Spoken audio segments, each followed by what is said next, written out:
Spend a day around the South Coast and you'll likely be exposed to history. From downtown Santa Barbara's El Presidio and the Stowe House in Goleta to Chumash Relics and Mission Santa Barbara. But there is another type of local history that many residents may not be aware of. The kind of history that comes not from a place, but from people. And an annual event is doing what it can to make sure that this history, these people, are never forgotten. I'd like to especially welcome our 4 Bomber Boys. We're so proud of you.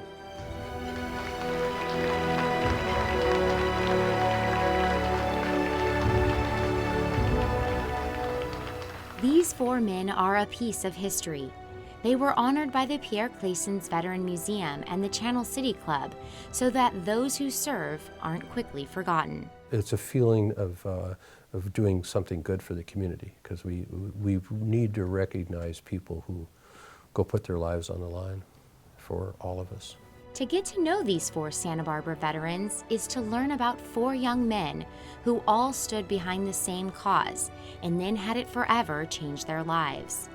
For Lieutenant Larry Crandell, who went on to fly 35 missions, joining the Army Air Corps was a defining moment in his life.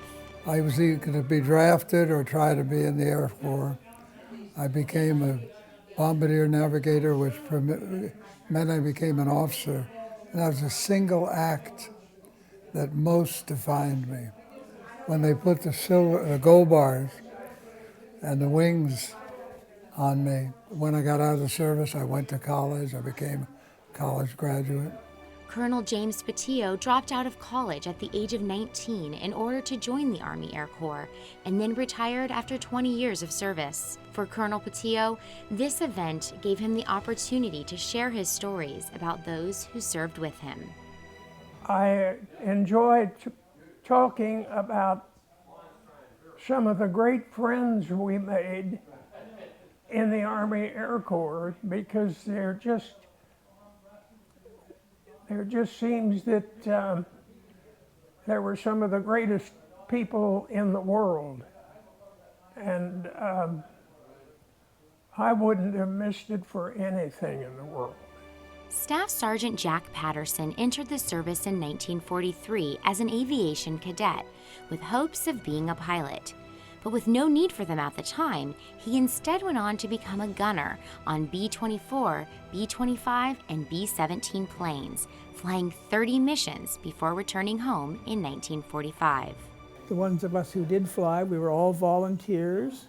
We had a pretty good idea of what might happen to us. And from my standpoint,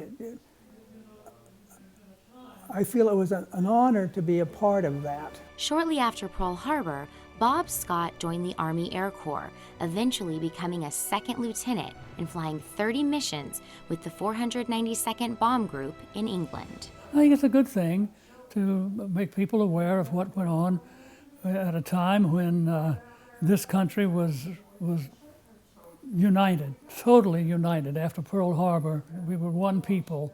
I don't think it's ever been like that since. I doubt if it ever was before. These Army Air Corps men inspire great pride with their incredible contribution to the Great War, surviving against odds that seem to say them being here today is nothing short of a miracle. The stories they have shared with us today are an important contribution to our nation's oral history. And hearing you today really makes me very proud to be an American, and thank you so much for your service and for sharing your stories with us today. While the United States suffered many losses during World War II, those in the Army Air Corps, or Bomber Boys as we call them now, lost their lives most frequently due to the highly dangerous nature of their job. In World War II, out of every 1,000 Army troops, 24 were killed in combat. Out of every 1,000 Marines, 29 were killed in combat. Out of every 1,000 Army Air Corps, 240 were killed in combat. The bomber stayed at altitude and stayed on heading, so the flak and the fighters just were able to decimate many of them. The Germans set up a terrific system where if you flew into a box of the sky And they knew the altitude, so they would put all their guns into that one box, and boy, it was really something. Your life expectancy was 7 missions. So you were supposed to do 25, but your life expectancy was 7. They were the real heroes, the ones that came up day after day as human targets for every weapon of an ingenious, dedicated, and tenacious enemy could use against them. So in life itself, the true measure of courage is to fly on despite the tragedies of accident, sickness, and failure. And fly on, these 4 men did. Through sharing their very personal stories with the crowd, the audience got a glimpse of the life that was a World War II bomber boy. That meant there was a B-29 up there in the smoke, and the lights were all instructed at that point of the war to concentrate on one airplane, and every gun in town had one target, and that was it. Well, it was perhaps 20 or so minutes, and lo and behold, we arrived at the beginning of the bomb run. Now, there were as many B-29s up there, each with a crew of 11 men, as there are people, you, us, we, sitting here in this room today. But of the original 70 planes and crews, after those 89 days, all but 16 of 70 had gone down over Germany. That we weren't going to make it back to the base. So I asked what I thought was an intelligent question: what should we do?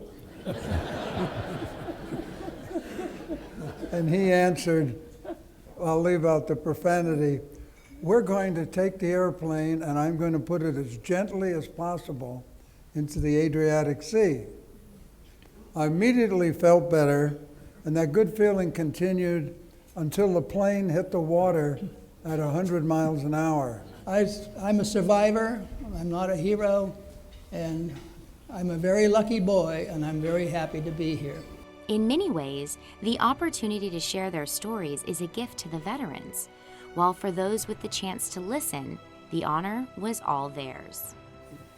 They feel the admiration and the recognition and the respect that we pay them. That's really important for them. You got to understand, they're all 90 years old. They're at the end of their lives, and this is really an important thing for them. A quote by Pierre Clations, the benefactor of the future Pierre Clations Veteran Museum and Library, eloquently sums up the inspiration for both the museum and this event. To die in war is not the worst. To be missing in the war is not the worst. To be forgotten is the worst. And that's our important thing with us, is trying to do things to bring recognition to these men. And then we'll be the Koreans, and then Korean veterans, and then there'll be Vietnam. All the people that served this country. So we can't forget about it. With the support of local organizations, these men and the others who served will never face that fate.